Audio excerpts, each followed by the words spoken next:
This is Dan Dirk. This is Jason J. Lewis, the voice of Superman on Justice League Action. This is Mark Wade, writer of Superman Birthright. And you're listening to The All Things Kryptonian podcast, including Superman and Supergirl. We discuss games, movies, cartoons, TV shows, and comics. Find us on Facebook, Instagram, YouTube, and Twitter.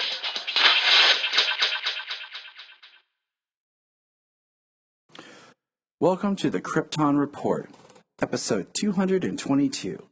I am Tyler, the man of tomorrow, the Superman of blue, and with me is the man of muscle, the Superman of red, the man of steel, Mr. James Cole. Welcome, James.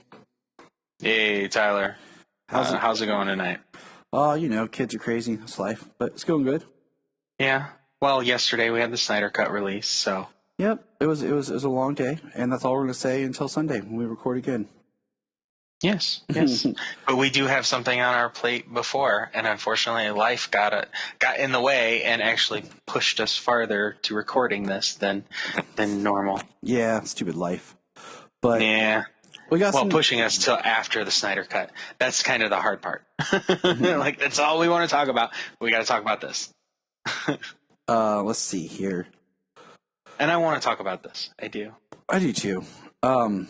News-wise, short news. Let's see. We got some casting news for things. We got Eliza Helm has been cast as a young Cat Grant in season 6 of Supergirl.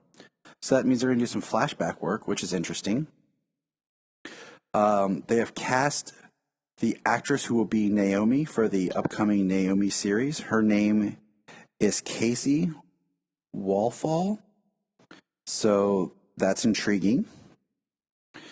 Well, it's great to hear casting. I don't know either one of them, but it's great to hear casting. And yeah, I mean, same thing. Like, it's more of just the idea. Same thing with Josh Baer and Claude Knowlton have joined Supergirl season 6 in recurring roles.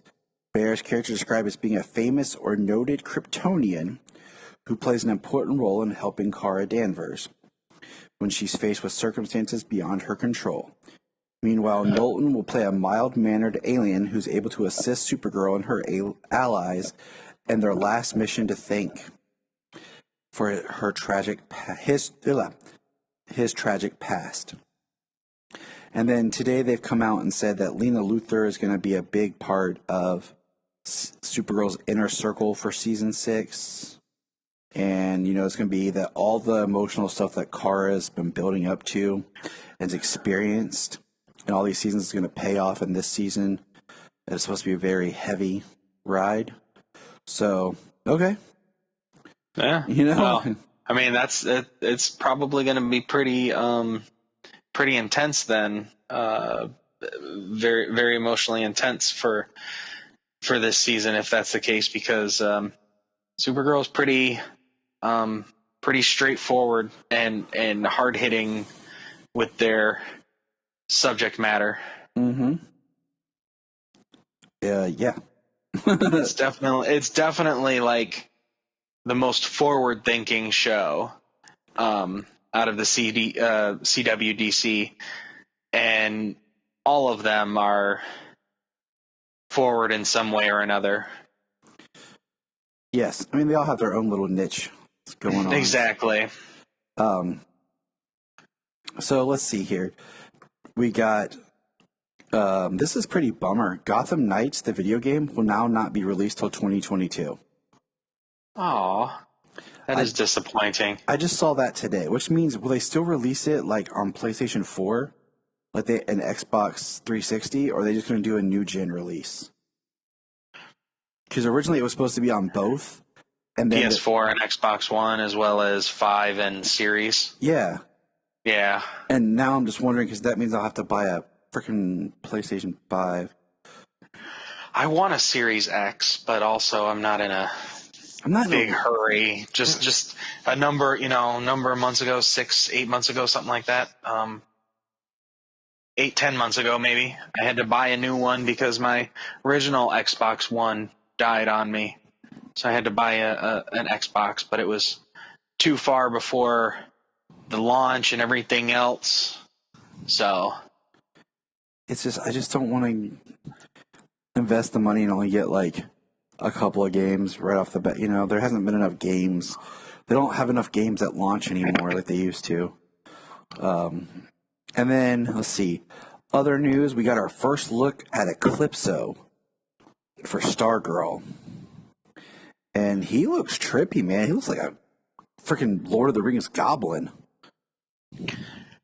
Yeah, and I mean, even more. I don't even know what else to describe it. I mean, a friggin' Wizard of Oz, Return to Oz oddity or something. Yeah, I mean, he's creepy and it's sweet. It's gonna be interesting to see what they do with it. I'm happy they're still filming that in Atlanta, and I'm hoping they keep the integrity of the show that we got before it just switched. Do we know if Supergirl's going to, or not Supergirl, if Stargirl's going to be one of those where it'll be streaming, like it'll air on CW then appear on HBO, or is it just going to be like straight CW and then HBO afterwards? Right. I have not heard specifically what the case would be. I mean, the production company, the production crew that got started on it was working with a different entity. I don't know if they're like, okay, so now it's working on this, we're gonna use one of our own crew setup, or if they would like, well, we'll let you guys continue doing what you're doing, and you're just on our side. So I don't know if what's going to affect, if it'll be episode by episode on HBO Max, or if we have to wait till the season's over to get it over there. It'll be interesting, Kind of suck though if we had to wait. It would. It will. Maybe they'll do something like, I don't know. They're doing interesting things as it is right now, like the Superman and Lois, like with the extended stuff. Right. Well, it's the thing I appreciate about being able to stream these shows, and even these streaming shows when they release them weekly, is being able to get more than one viewing on some episodes, if not all episodes, before the next one comes out. Mm-hmm. So, so then if it goes up, is it just going to go? Would it go onto the CW app? Yeah. Streaming app. You know what I'm saying? Mm-hmm. Or would it be on HBO Max? That's also a thing. Is it CW and it's going to be over on that app and not at HBO Max when it was a DC Universe original and the ones that continued went over to HBO Max? It's kind of confusing over there in house. Well, we will see. And then the last big thing is we learned that Titans season 3 will premiere in July. So yeah, my birthday month. Mm-hmm. So for James's birthday, I'm getting him Titans premiere. Yeah, thanks, Tyler. You're welcome, buddy. Appreciate it. It's a good gift. You're welcome. I thought you'd like that. Thank you. And that's really about all the news I got. We will come back with comics, dear listeners, I promise. We have a couple single issues of Superman to catch up on, as well as continue our discussions on the good old Superman All-Star, which we had not forgotten. But, we just got a lot of news. We've got a lot of things come at us with Superman and Lois, and then the Snyder released. It's just, it's the here and now, and we will be back to it. So, James, we are going to discuss today Superman and Lois, episode 4, Haywire. Sorry, I was looking at something on my notes here. What did you think about this overall idea of this episode, real quick? What do you think?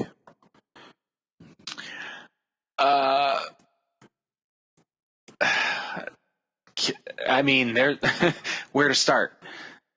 Overall, I enjoyed the episode. Everybody had stuff to do. I mean, they kind of, I guess, maybe because they have a continuation going, they know that they're going to continue the show. They had to give us our weekly trope, to keep coming back to the superhero show. But the kids, the brothers together, good. Clark and Lois together, good. It's nice to see General Lane back in this episode. I liked it. It's hard to say going from episode to episode. It's like not trying to rate each one against each other. Just how good each episode is on its own. My quick, and I enjoyed it. My quick critique of this episode is, what do you call it?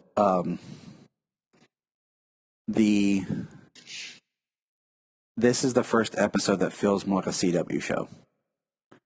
It has more of the hints, tropes, and like it's shifting into its groove of like the other CW type.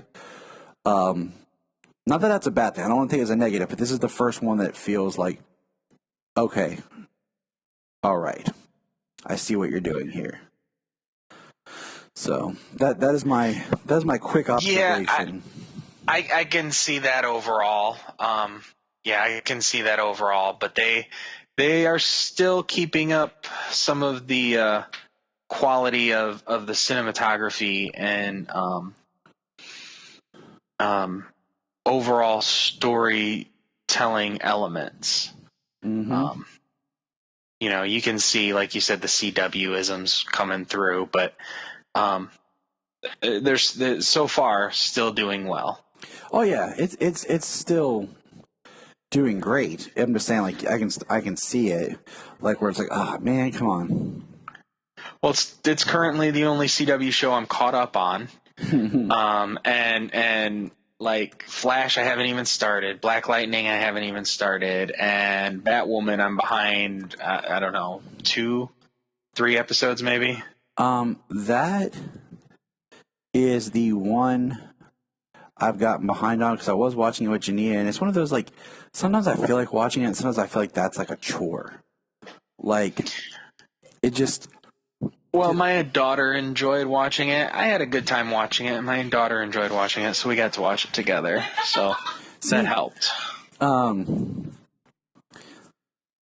That's the important part. You're sharing it with your daughter, and I'm watching Batwoman with Jania, like when we can. You know what I'm saying? Because it's still that Sunday night thing where sometimes we forget, like, oh yeah. Black Lightning's become like my morning show when I'm getting up in the morning, like, 'cause it's just me by myself. And I think I'm one episode behind. I think the last one I saw was the big what do you call it? Reveal of the casting switch that I didn't know was coming. So, did you know about the big switch? No. We still talking about Batwoman? No, in Black Lightning. Oh, Black Lightning. I'm sorry. I knew that she wanted to leave the show, but I did not know that there was a casting switch actually coming up. Yeah, so, spoilers, they basically write this really interesting plot where Jennifer, like, deatomizes, and then when they reassemble her, like, she comes out talking to them in, like, this machine, but she's a different physically looking person. Interesting.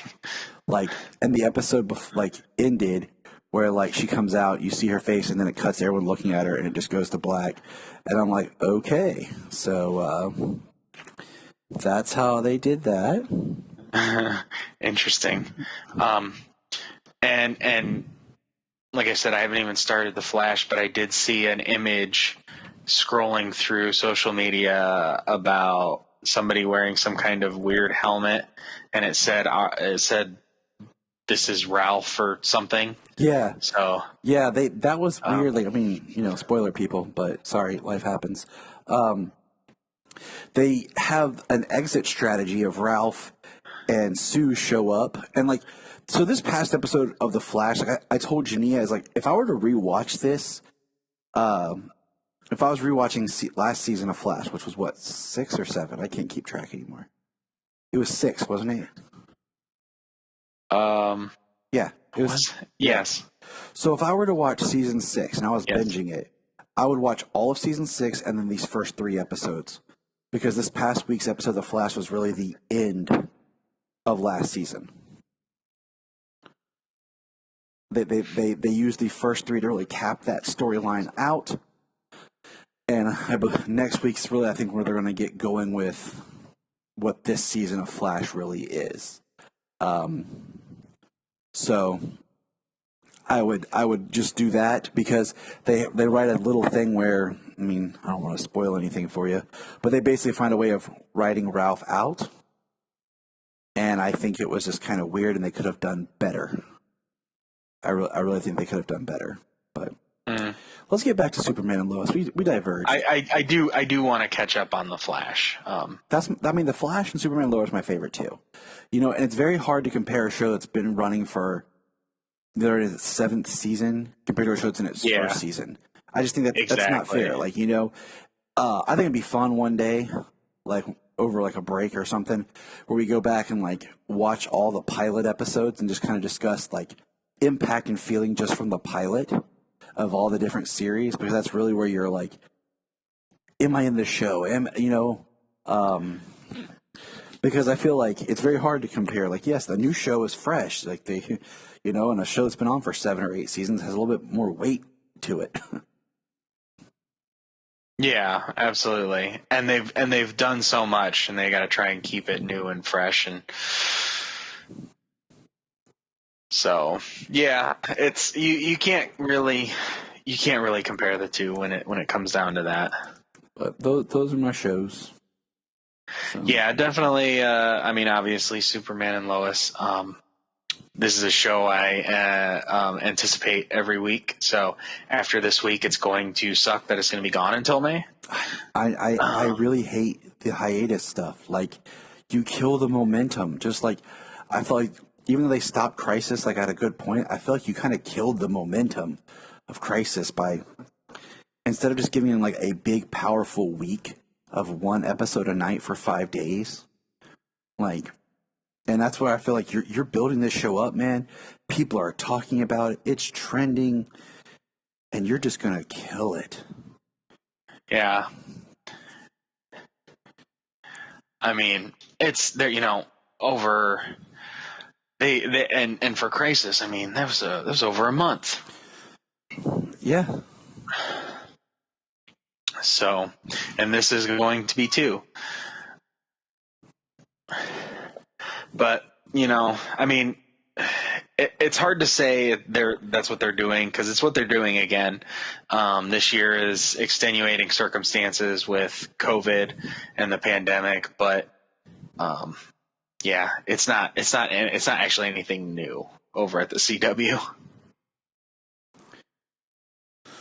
Oh well. We live and we get our shows. Yep. Excuse me. Apologies. Oh, really? We're like exhausted.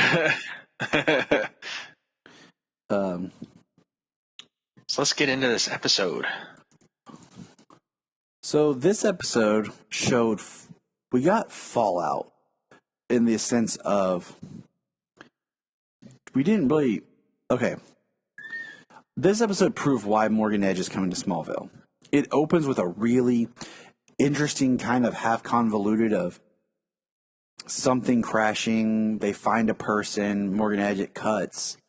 And then we learn that this is kind of jumping around a little bit. Morgan Edge wants the mines. They have the big town hall meeting. We learn that it wasn't just Jordan's heat vision mixed with another substance is what caused an injury to one of the football players. And his hand starts vibrating and shakes violently. Yeah, we have our Jitters episode of Superman and Lois. Well, I mean, this episode felt like they mixed Jitters with season 9 and the Kandorians of Smallville. Right. And I mean, like I said, jumping around because, I mean, it just kind of flows that way. But we find out that there's X kryptonite. Literally X kryptonite is what Morgan Edge calls it, and it's supposed to be able to revive more people. And he's saying this to the blonde who we saw at the end of last week's episode who killed the guard.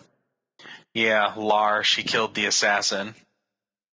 Tying up loose ends, she killed with the heat vision, and then we get in this episode her punching into a wall, or into the wall of the cave. Yeah, so to expose that X kryptonite, which looked like yellow. Yeah, it didn't have any effect on her. So I'm like, okay, that's gonna be interesting. But it was the heat vision and the explosion that did something. So I mean that's where this, like I said, those are where I'm feeling if there's the CW tropes, like, and we have our Freak of the Week, you know. Yeah, that's kind of our introduction to the Freak of the Week. How we're gonna continue each week, like introduce some new villain to take down. So, what character do you want to talk about first? We'll just kind of go by character. Like, this show has a lot when you think about the beats. Like, I know it's Superman and Lois, but I'm just gonna say, like, I would like a little bit more Superman and Lois. Like, we could, not. I don't care about Kyle and Lana. Okay. I think we should only see them if they interact with Superman and Lois, or their kids. Like, you know what I'm saying? Like, I don't care what they're doing at home. I don't care they have a failed marriage. I don't care that Kyle's making breakfast and pancakes. Okay, I went through all of Smallville without barely seeing Aunt Nell. Okay, Lana don't need no family. So in this, Sarah don't need no family. Okay. Well, Lana is the parent in this one. I mean, she's got the daughter who interacts with the boys. I mean. Look, Sarah is the Lana of this series, okay? Yeah. So we don't need her parent. Yeah, no, her being a mother is more connected, but yeah, the extra time on the failed marriage and stuff. I mean, it does feed the Sarah character, but yeah. It's like sometimes I forget. I didn't dislike it, but I don't think it's essential.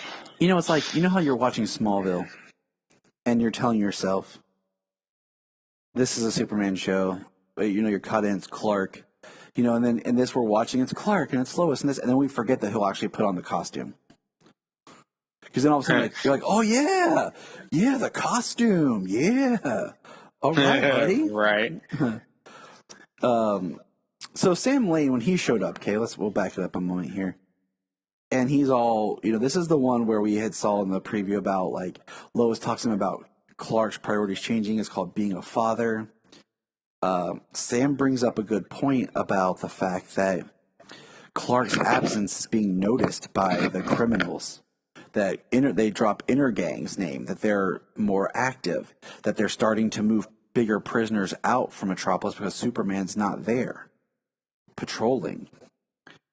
And they're moving Kilgrave. Do you remember, so I kind of blanked on this villain, because when I hear Kilgrave, for some reason my first thought was, the Purple Man from Marvel, and I was like, wait, that's Marvel. And then when they show the actor who's playing Kilgrave, I'm like, that's Parasite from Smallville. That's that creepy guy from Arrow. Yeah. I'm like, he's already been in the Arrowverse as somebody, man. Get out of here. Right. This is true. He is a good actor. Oh yeah. I mean, I've seen him in it was nice seeing him. I liked the part he played. Kilgrave. First thing I thought of was, yes, the Purple Man. And no, not just any Purple Man. Anytime anybody thinks about Kilgrave, because of the name Kilgrave especially, I mean, it's from Jessica Jones season 1.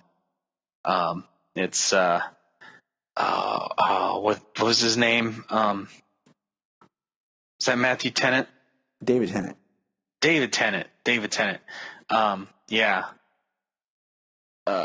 Who played that character? That's why we think of Kilgrave, because he was such a standout one. I have very, very limited knowledge of Thaddeus Kilgrave. Mm-hmm. That's what I was like. I was thrown off. I was like, wait a minute.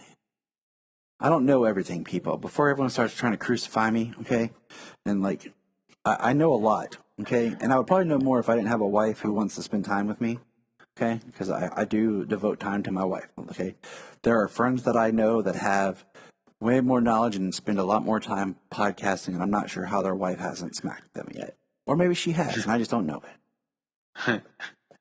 You know who you are. I love you, buddy. Hope everything's okay. If you're listening. Yeah. So I knew the way they emphasized the character, and I know I'd heard the name before, outside of Jessica Jones. Mm-hmm. So, like I said, but that's it. A passing name I've heard. A name I've heard. That's all. But yeah, that was Sam Lane was interesting in this episode. Definitely his priorities. Clark points out the parallels about them both being drawn to something and like that responsibility. Because what is the word? Duty that they share. Because Sam says something about his job, and Clark's like, it's not a job; it's a sense of responsibility, a calling. Yeah, and that kind of puts, Sam kind of a little bit more in his place. Like, we are similar, but I am not you. Kind of moment. So, yeah, and it's at this point, we get Sam Lane, like if he's not dedicated to Sam Lane's beliefs here, he's got to create a contingency plan. Like, if he doesn't think that his sense of duty and responsibility to being Superman outweighs everything else. Yeah. And to being this keeper of the peace, like, and we know that he's got kryptonite. Yeah, we do. And because at the end, like I said, we're exploring Sam Lane right now. Like, the end, he has that thing where he creates protocol, and he calls it 4311 Project 7734, whatever the hell thing is, which is actually something from the comics that Sam Lane had implemented for protecting Earth against aliens. But it was a military thing as opposed to like, we had the DEO, Department of Defense. Yeah, this is Department of Defense. This is national security stuff. I mean, he's a 4-star general. This is highest level. Mm-hmm. So. Let's see. So if we move that Clark, let's go to Clark now. Let's do his. I like seeing Clark, as fun Coach Clark. That was cool. He was out there working things because that ties back into Sam Lane finding out that Jordan is playing football because he's there. He's like, oh yeah, I'm here to see Jonathan, blah, blah, blah. And he's like, why is Jordan? And then Sam immediately thinks Jordan has powers, and he starts with the whole, he shouldn't be doing this, blah, blah, blah. Clark, defends their decision. Part of why Clark is there, and I really like how Clark and Lois, their priority is their family, and trying to balance the responsibility and the sense of duty that they both have, that they both share in the world, with their responsibilities, their duties as parents. Mm-hmm. But, it's an equal balance, and that's something that her father can't deal with. He doesn't know what to do. Yeah. He's inexperienced. You know what? Something we didn't talk about, and it ties directly to talking about Clark, is General Lane. He tells the boys that Clark being Superman takes priority above all. Yes. that they can't call him, that they can't call their dad, or they can't talk to their dad because he has a higher responsibility, a higher calling. When their dad is distracted, lives are at risk, which plays into when the football player, who was it a running back? I didn't catch the No, position. he's a receiver. Receiver, okay. Is having problems, and we have another person on the team that's picking on him because I guess he's poor. We really don't explore that, but he says some things about, like, you can't afford a hamburger. How can you afford furniture? Yeah. And we see that in the locker room, or at the party that they're all out after the football game, he's like shaking and everything, and the boys are trying to explore, okay? And then when they're in the locker room, the receiver goes to the bathroom, and Jonathan goes to explore, and he's trying to get his dad, and his dad comes in, and the dude, Clark says, "I gotta go," and he leaves, and then, the guy doesn't have his cast on anymore. And then later, when some things are going down where he's really jittering, Jonathan and Jordan go off on their own, and they're like, "We can do this, we don't have to call for dad." And Jordan tries to go over there to him, and he gets flung real hard, and then, which leads them to calling Clark. And when Clark arrives, he's like, "Why didn't you call me sooner?" Which then leads them to calling out Sam. Yeah. Everything's tied together pretty well in this episode. And then Sam being there and Clark, Superman, needing to supervise Thaddeus's transport. He wasn't doing that. He wasn't supervising. And because of his son and Tag, who was the receiver, in the bathroom, he couldn't leave immediately, and he missed out on him. And then he was out searching when he was supposed to be going to the town meeting to talk about his position and about Edge coming into Smallville. And he didn't make it. And that, in turn, upset Lois. But Lois, and it was really good too, because Lois,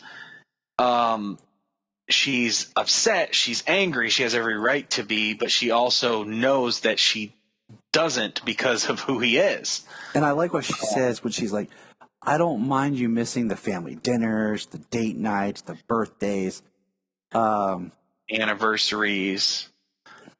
Yeah. But this type of thing is when she's counting on him. So I mean, it's pretty impactful. Yeah, and then she goes out to drink with Lois, or she goes out to drink with Lana, have drinks with her, which was a nice scene between the two. Right. Like, I was like, okay, like, it would be kind of interesting to see this kind of dynamic, because I mean, it's also, we don't know the depths of the Clark-Lana relationship that they had. Like, yeah. Well, she does. I mean, in this episode, she says that Clark is her oldest friend. They've known each other their entire lives. And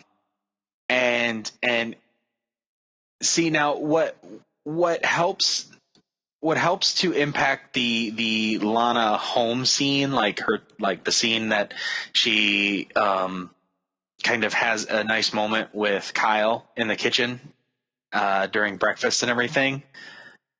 What's more impactful on the scene is it comes from Lois's perspective.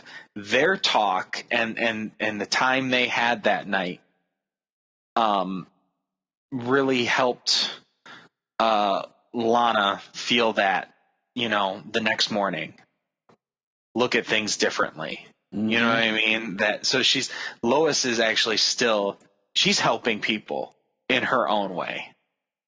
Well, I mean, we're all over the place tonight, but that's what happened. It's just completely scattered. But that's everything's actually really interconnected in this episode. So, like, trying to go beat by beat we probably should have went beat by beat, maybe, because I feel like that always takes a lot longer. But at the same time, I feel like going by character works. But we had that. I don't know. We're all over the place, but we're kind of like stream, going through every. We're doing every both. connecting point. You know what I mean? Like, we're going through. it goes through here, then it connects here, and it goes through here. Like there's many layers of storytelling in this episode.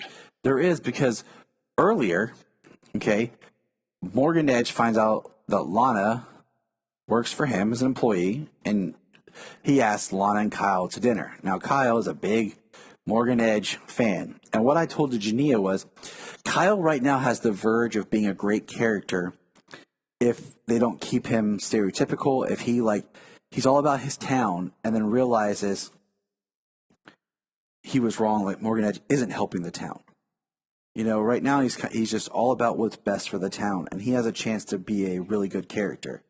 I think that when people start to come up missing, and certain things start happening and changing in the town, I think he's going to be more on the side against Edge, questioning at least Edge's involvement, because the things start picking up after Edge has entered. Mm-hmm.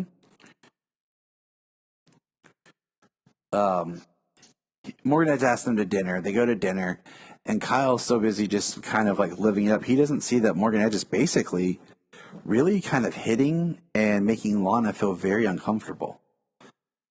And because Lana calls it out to him, you know, and Kyle just kind of brushes it off, you know.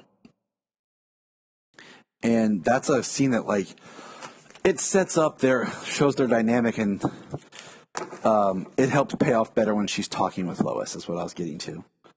Yeah. See, the connection I made when they were at dinner was like Morgan Edge offering her kind of like a business proposition. What he was saying kind of sounded like what Maggie Sawyer last episode, I can't remember the mother's name. Yeah, I know. Was saying about how her son disappeared, that he was moving up for another business, a better opportunity or something. To me, it sounded like they reflected one another. And then Morgan Edge's what he says at the end of the episode when they discover the kryptonite. Why don't I have that quote? What he said there mirrored what he said to Lana at the beginning of the episode as well. Exactly. So, you know, I think that is definitely part of it. I think that's going to have some connections moving forward.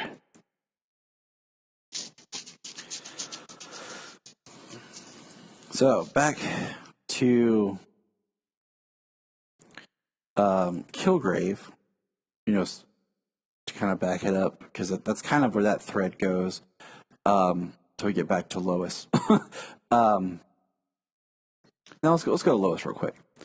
So if we go to Lois, no, we can go to Kilgrave and then I think go to Lois. What their because that's the last scene, the last interaction with them before the end of the episode. So let's talk about Thaddeus right now. Okay. You know, he basically gets broken out of the transport. Superman goes. He said he wouldn't babysit, but he would be there if they needed him. And when he gets there, there's like a little device that says, you know, "See you later, Big Blue," from Thaddeus. You know, Superman tracks it down and gets into a really pretty intense like fight at the park, where Thaddeus hits him with a type of like, what would you say, like it impairs. I forget exactly what he said. It was some kind of sonic device. Like intense sound waves. Kind of think those big things on the Humvees shooting at the Hulk. Yeah, because like his from ears, Incredible like, Hulk. we actually see where it looks like like Superman's ears are like getting red hot, and he's like on fire, and like he's in pain. And he's I was down. like, oh man, I was like, that's the worst. That's terrible. That's worse than bleeding from the ears. Like it looks like his inner ears are just like on fire, radiating some kind of massive heat. And it's in this scene that it's cut between the boys debating whether or not they should use the device and call their dad. And, he hears it go off. And what I love is he hears his boys in trouble and he just claps his hands hard and sends a shockwave and knocks everybody else out. And then he, says to Sam, Kilgrave's down, come get him. And he takes off to help his boys. And when he gets there, the football players with the jitters, Earl Jenkins, he swoops down, grabs him, and takes him into space. And he says, the air's thinner up here to help calm you down. And then he just takes him above the clouds. And I'm like, that's my soups, like non-violent, he calms him down. And then he says, like getting him some help. And that's what leads to what took you guys so long to call for me? And what causes Sam Lane, his little issue. So, I mean, it all ties very tightly together. Yeah. And so we get to one of our last scenes, because we discussed, Project 7734, which is like the very end of the episode.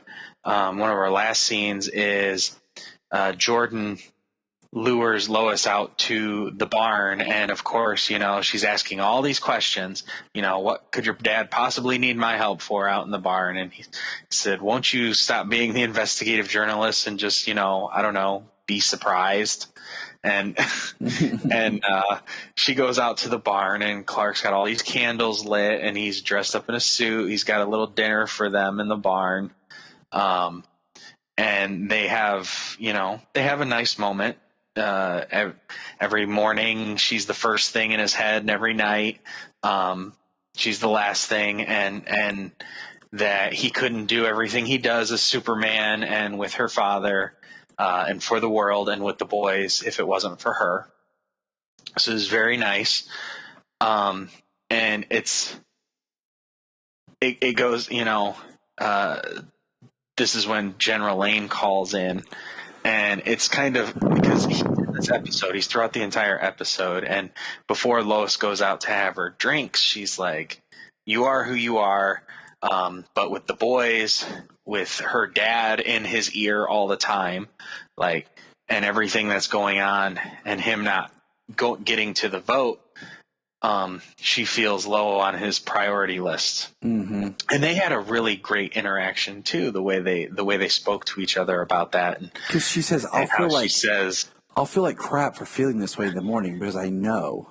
Yeah, she said, which I know I'm going to regret saying, but yeah, at the moment that's the way she felt. And so, but their interaction was really good. I like the way that they talked to each other.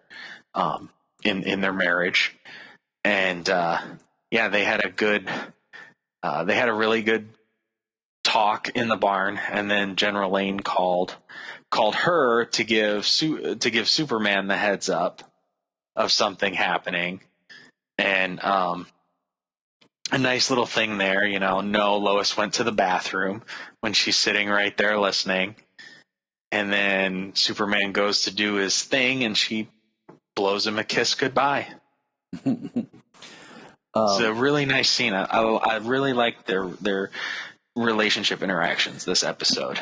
I do too. The contention, the argument, which really wasn't a fight, really wasn't an argument. They were just displeased with each other, but they talked so well. It was really good. The one scene I was going to mention that we didn't is when Lois confronts Morgan Edge with his blonde Lar security guard in the tunnel, because so backing up, Morgan Edge is threatening he won't allow the paper to run Lois and Lane's stories because it's a conflict of interest, because of her contract where she quit. and he's threatened to sue her. Now, I thought about this. When I worked for Verizon, I had in my employment contract that I could not quit Verizon and go work for another cell phone company selling phones, that they could actually sue me if I did. So, I brought that up to Jania. It would make sense that in those contracts, because they would have had to probably sign new contracts to work at the Daily Planet when Morgan Edge bought it, he would put that in there, that she's now working for another rival paper. That's probably somewhat of a standard business practice. Well, yeah. I mean, if you think about it, if Verizon, in my sense, trains me on how to sell mobile phones, how they all work, all this stuff, and then I jump ship, take all that knowledge, and go work for AT&T.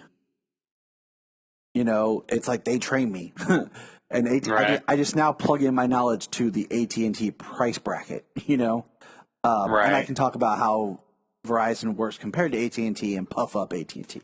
So yeah, it is. It's probably for salesmen and stuff like that. It's probably just standard. You know what I mean? The people they probably are looking at for that are probably like your high level, business managers and different things like that. Mm-hmm. So I was wondering how long it's going to be, till Morgan Edge buys the local paper. Well, that's a tough thing. Like, she went to the paper to write this, and she was a journalist for another paper, and now she can't even get anything she writes printed currently until they situate the legalities of her contract. Yep. So I don't know how they're supposed to afford this farm when he's working as a coach for free. Yeah, it's just her. And I mean, she honestly, can't even work. Here's my thing. Can't even write. I like how in Superman Lois, they slipped in why there's debt to the farm because of what Martha did.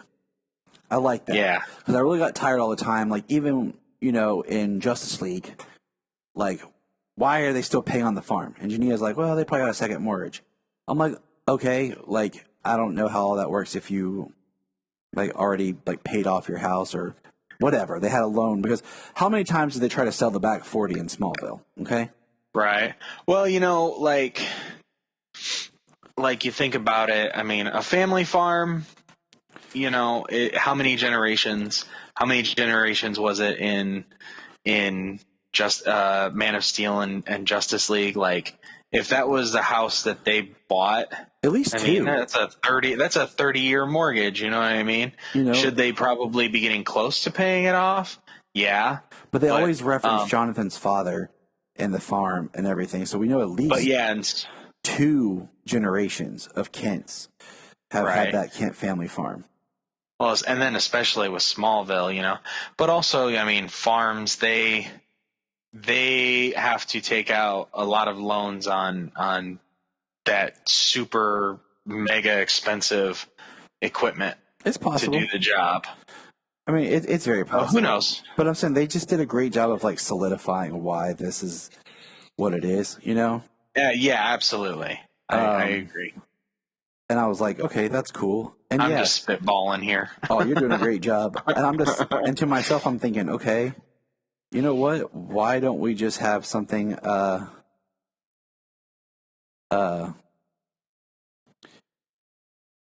something like Clark doesn't need money. Okay. We saw him turn a piece of coal into a diamond.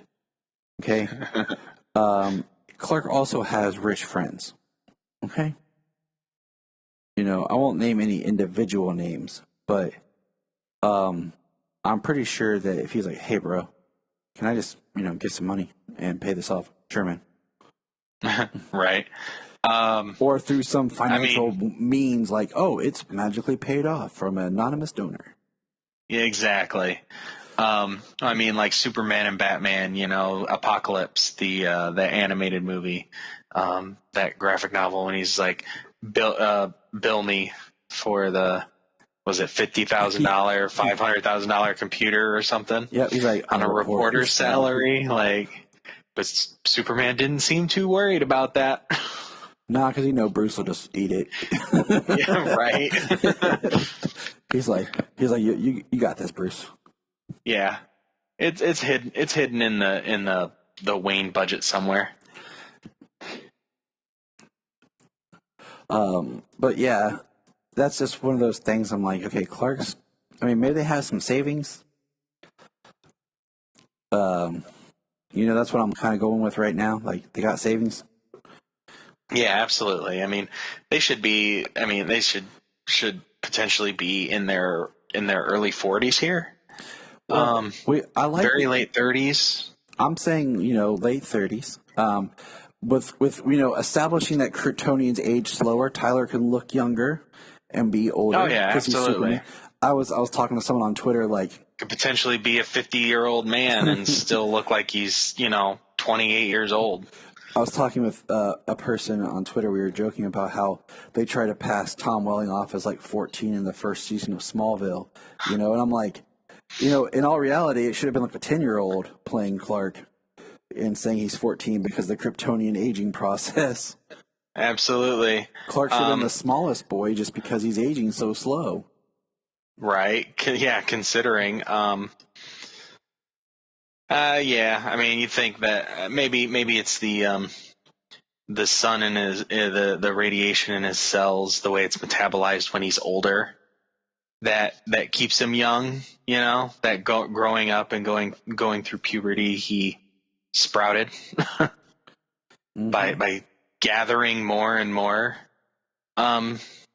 solar radiation in his cells. But yeah, no, you say he's supposed to be playing a 14, 15-year-old in, I think he's 15 in the first episode, but playing a teenager like that, a freshman in high school. Even by the 10th season, he's only supposed to be 25 years old by the 10th season. And at 35, 36 years old, Tom Welling didn't look 25. Mm-hmm. You could see it. Great looking man, even today. But you could see when he did some facial expressions that there was age coming in there. Mm-hmm. So, anyways, so Lois, confronts Morgan Edge in the tunnel. And it's a very great Lois Lane scene. It's also more for us heightened at the fact that we know that the person standing next to Morgan Edge is a Kryptonian-powered assassin. So, yeah, Lois could have been. I can't wait to see that. I can't wait to see that unravel. Lois could have been, dead and buried in the mine. Yep. Lois Lane disappeared in the Schuster mine, because she literally tear down a wall and put her in a wall and then just seal it right up. I like that we're getting a lot of representation with the Schuster mine. I feel like it's, it was Schuster University in Superboy, and I believe so, yeah. And then we got Seg-El as, for Siegel in Krypton. So I feel like it's getting kind of spaced out, but I think we need a Jerry or like the restaurant they should be at, the diner should be like Jerry's Place or something, Right. When are they going to bring Krypton to HBO Max? Can you tell me that? I don't know, but it's on CW Seed for free. Oh, yeah, I did see that. So that makes it nice for people to catch up. And I just wish HBO Max would just give us a Krypton made for streaming movie to kind of wrap up the storyline that they left us on. Yeah, they left us hanging on quite a cliffhanger.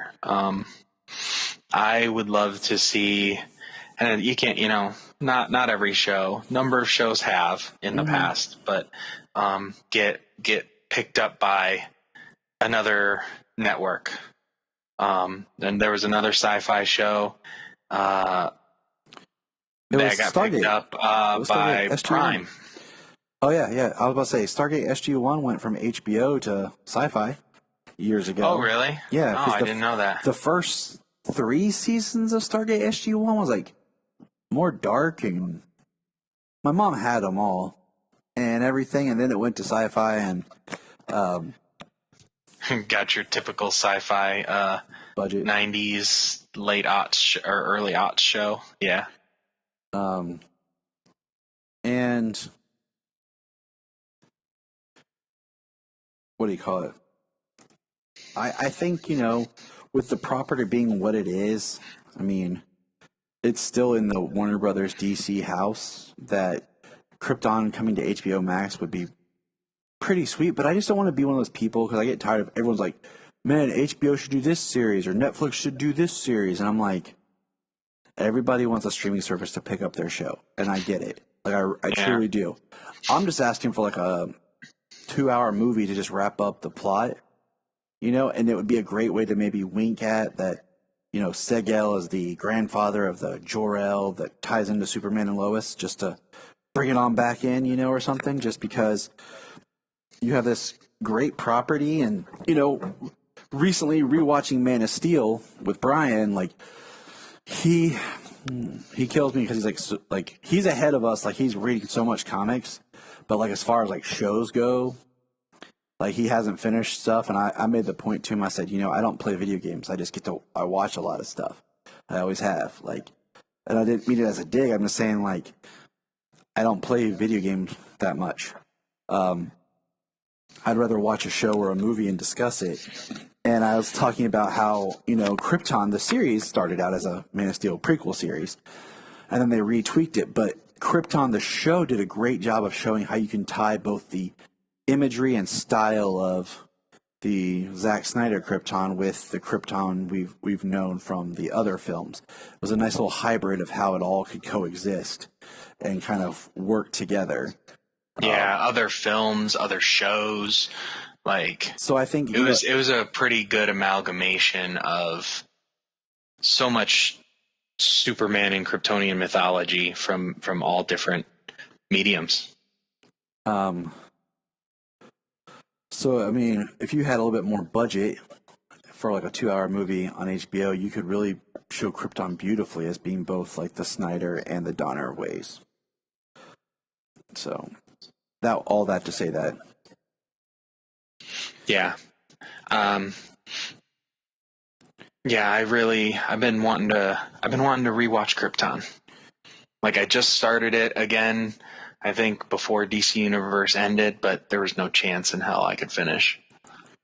I think over the summer, I think, we're going to do our Superman the Animated Series watch, but I think at the same time, since we're going to be doing that slowly, I think I'm going to revisit season 1 of Supergirl and probably Krypton. Because Krypton's only like 20 episodes both seasons, Yeah.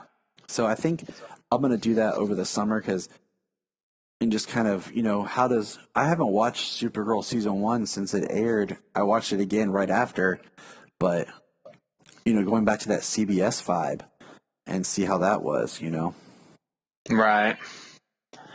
One thing I'm not looking forward to, though, is seeing that red tornado again. Oh my god, that was horrible. that was god awful. That was terrible. Anyways, I think that pretty much sums up the episode. I will say that I was happy not to have like some sort of crazy emotional outburst from Jordan this week, blaming Clark for everything. That was a nice reprieve. So that he just absolutely he didn't start to become a stereotypical just angry teen who doesn't think yelling at his parents every day. I think Jonathan still just demonstrates the strong will that his parents have instilled in him. Of he's trying to get through everything. He's trying to look out for his brother, but I think that's going to crack soon. I think he's going to have some resentment more soon. I could see it. Young. They're still young. Twin brother. I could see it. And from what I could tell, and from what we can tell in this show, I don't think that they'll linger on it. You know what I mean? Like, if it begins in one episode, if it's not resolved in that one, it probably will be in the next one. Mm-hmm. You know, unless it becomes like a huge point of contention for some reason, and that would kind of be going down the line of what we discussed, that the brothers would face off against one another. I just think that, that they're kind of, Jordan's slipping into fitting in, They didn't move into Smallville and Jonathan immediately become the hometown hero. Jordan did. So now Jonathan's going to, he lost his whole life and everything that was going good for him has been taken by his brother. Yeah. And that was a nice thing coming from Sarah, too, at the party. They're observing Jonathan, and she says that he looks lost, that he doesn't know what to do. And he says he's been popular all his life. He'll be okay. And she says, that's just the thing. Like, popular kids, when they're no longer popular, they don't know how to function as an outsider.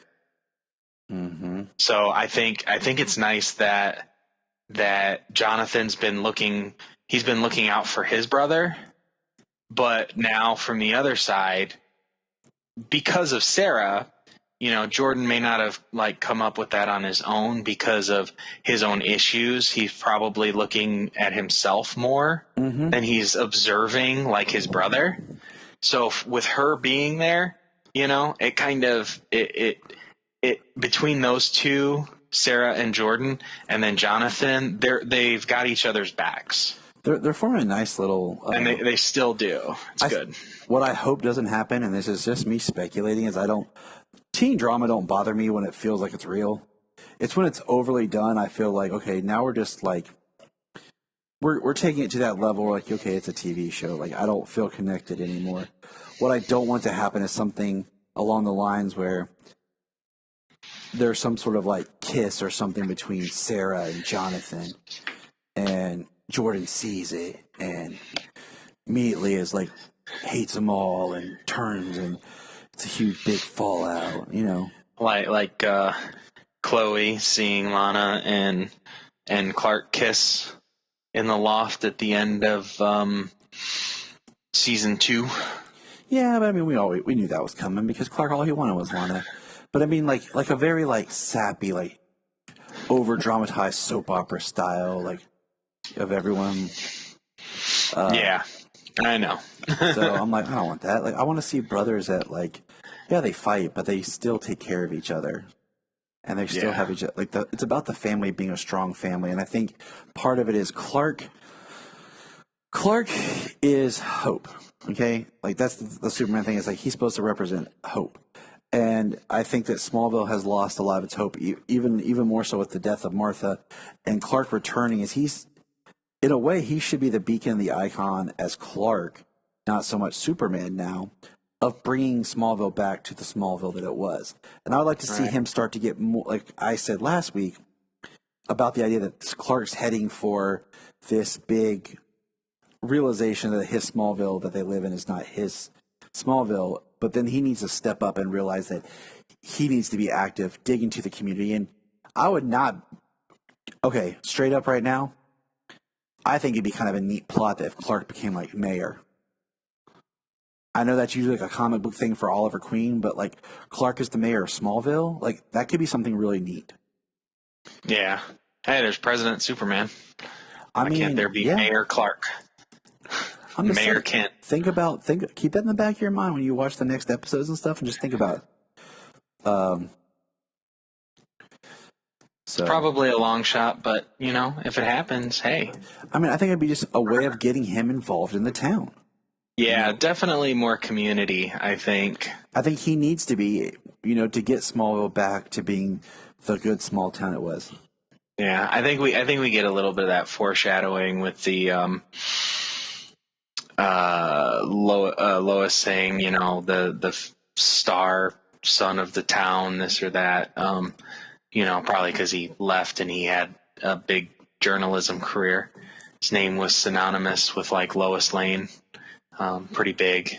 What was so the one line that Janine and I both kind of looked at each other was weird is Morgan Edge says something about Lois Lane moving to Smallville. You know, like it's so weird. Like, why are you here? You know, blah blah blah. Yeah. And I looked at Janine and I were like, maybe because her husband lost his job. She's married His to mother Clark Kent. died. I'm about to say They moved into the family house. Right. I'm like, the pieces are putting themselves together. You know what I'm saying? Like, Yeah. it's not like it's some big, like, why is Lois Lane in Smallville? Oh, her husband's from Smallville. He grew up here. Oh. He has a family house. His mother just died. And left him the house. Yeah, like... and he just lost his job. So I'm like, yeah, that was kind of a really stupid line. Yeah, I thought that myself. I was like, I can see you're trying to inject that drama of why is he there, you know? Mm-hmm. Why is she there? Yeah, they're trying to force that issue of like she has to be there for some other reason, so because Morgan Edge is there, mm-hmm. you know? And we know why she's there, and yeah, it's partly because of a secret.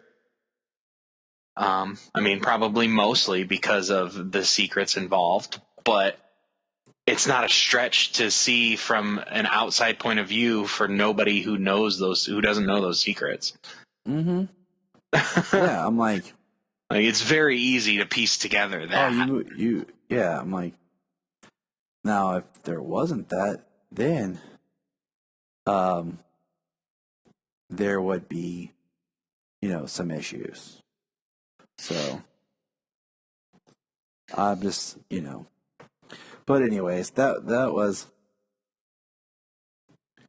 you know, that's just one of those things I'm like, okay, like, that was a little bit of a stretch here. That's I mean, you think that's got to be maybe one of those CW thought things like, oh, you know, they're there because of this secret. Like when we know Morgan Edge is there because of something he wants, and it's got to be nefarious. Like that's it. That's drama. Let's inject that drama. It's like, well, it's forcing it. Like, you know, it's exactly that. It's forcing it. You know, It's forcing a dramatic situation when, from the outside perspective of anybody who doesn't know the secret that he's Superman, you know, lost his job, mother just died, left the family home, you know, moved to Smallville, work on the family farm. Like, come on, like, it doesn't. Yeah, that's not a reach at all. I want to see if Clark, if he'll like get back into like, what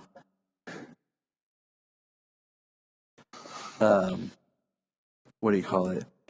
If he'll actually start running the farm again. Right. So, all right. Anything else? We got it all. Like, no. Good episode. Still a good show. You know, little nitpicks here and there. Nothing to be concerned over. Yeah, I mean, I liked it. Like I said, it's just the first episode because of so much of the way it was paced. That felt like, oh, it's on to the CW now. I like the way you described it early on, though. Yeah, it is the Fallout episode.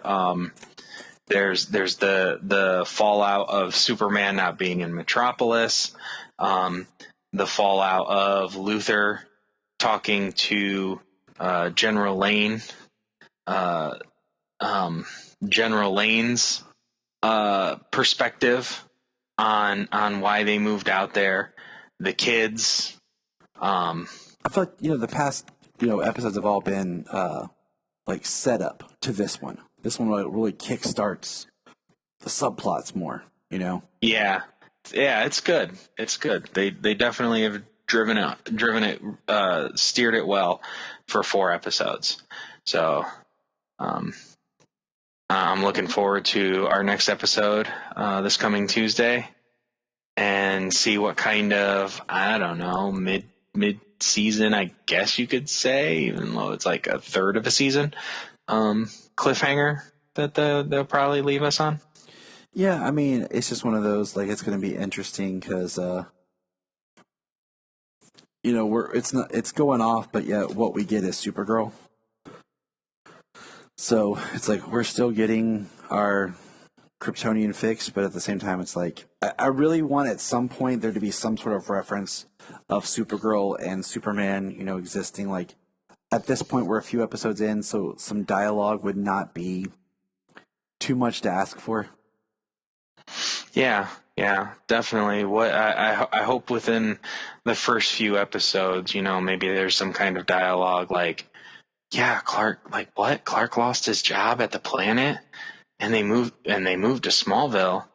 Like, yeah. So, all right. Well, from us here at Krypton Report, enjoy the listening, enjoy the show, and we will be back soon with talking about Zack Snyder's Justice League. Yeah. Look up in the sky. Look up in the sky. Look at the sky.